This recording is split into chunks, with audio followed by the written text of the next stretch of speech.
Hi everyone, this is Paulo Haddad, and in this video I'll show you how you can plot interactive circuit maps for categorical data using py-dss-toolkit.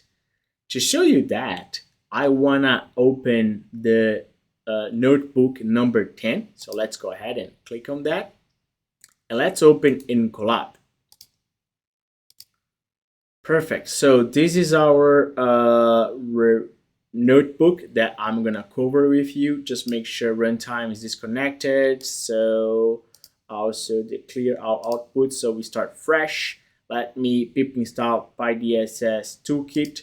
While it's installing, I just want to mention that we have the OpenDSS courses, which I think is really important for you to learn the basics using the fundamentals one. It's free, but also look at the py-dss-interface course because that's where I teach you the basics of how to control OpenDSS using Python. There are others as well, the simulation, a snapshot, very, very important. Also the QSTS one.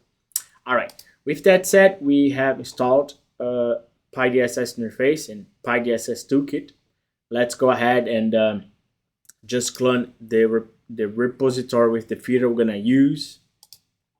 Let's import the packages and let's start DSS and connect it to DSS tools. Let's solve the circuit.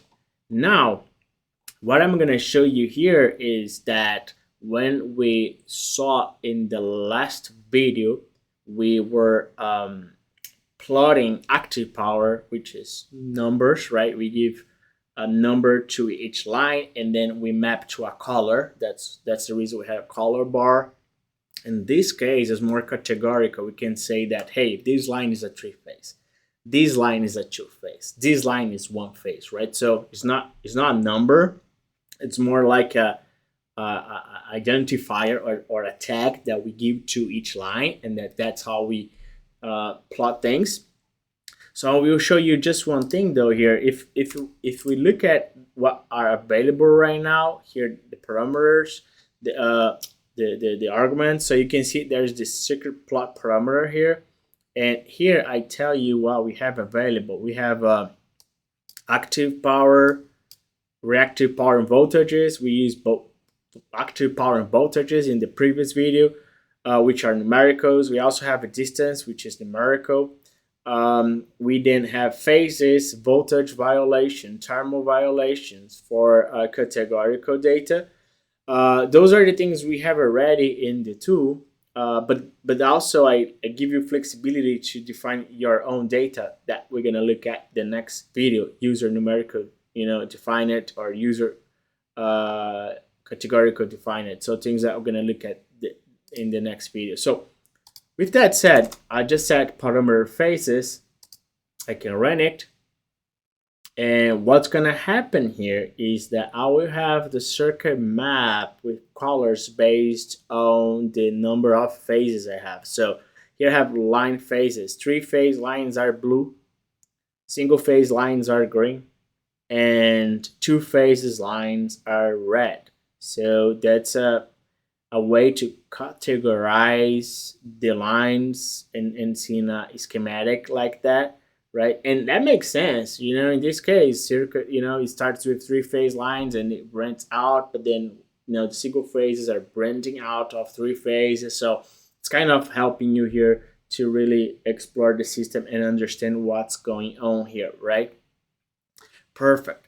Now, the same idea that I covered in the last video, that you can change the properties of your plot in two different ways. One using the arguments or the parameters of the method. So, the title, the width of the, different phases and things like that. But also you can, in this case, change the DSS tools interactive view phases settings object. There are attributes that you can change. In this case, instead of me having line phases, I want to have just phases. Instead of coloring three, blue and mark as, put here three phases for the three phases, I'm gonna say three only, not three phases. So all the phases that is three is gonna just have three and gonna be red. for the 2 phases, I'm not gonna plot here 2 phases. I'm gonna just put 2 and I'm gonna color in blue, so I can run this code and you see that I can change those things, right? 3, 1, and 2. Now 3 phases are red, 2 phases are blue, and green, is still 1 phase. Perfect.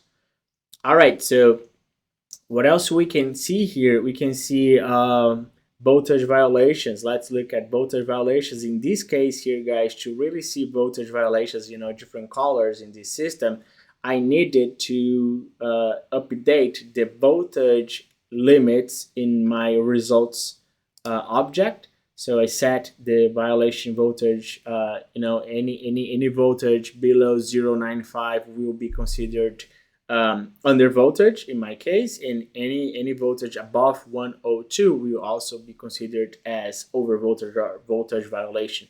And then updating that, I can run my code here using parameter voltage violations, and that's going to give me a plot. In this case, I just had under voltage, right? So I didn't have over voltage. That's why we are not seeing in the plot. And then we see normal voltage, the lines here, the lines that have voltage,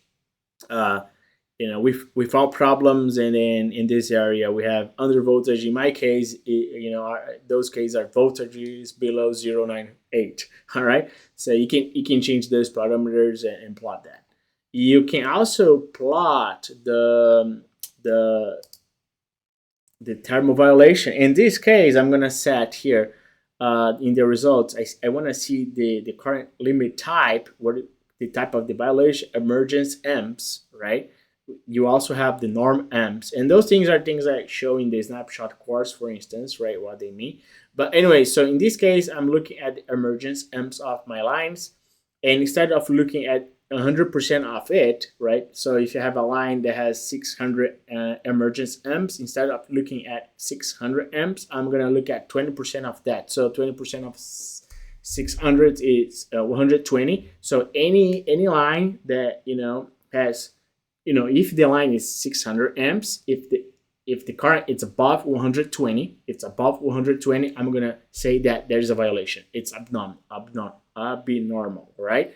So in this case here, you see those areas in red are the areas in which I have currents for the specific line greater than 20% of the emergence current, right? So I put that number just that we can see different colors here. If I don't set those guys, if I go back to 100, and if I go back to 100, nothing shows up, right? There's no violation, I guess. That's why I just put there 20. So so here, no problem. I put 20 so you can see things changing in the process. All right, so guys, this is all I wanted to show you in this video. Please subscribe to my channel if you are not subscribed. Give me a thumbs up and tell me if you want to hear something else about OpenDSS, and I'll see you in the next one.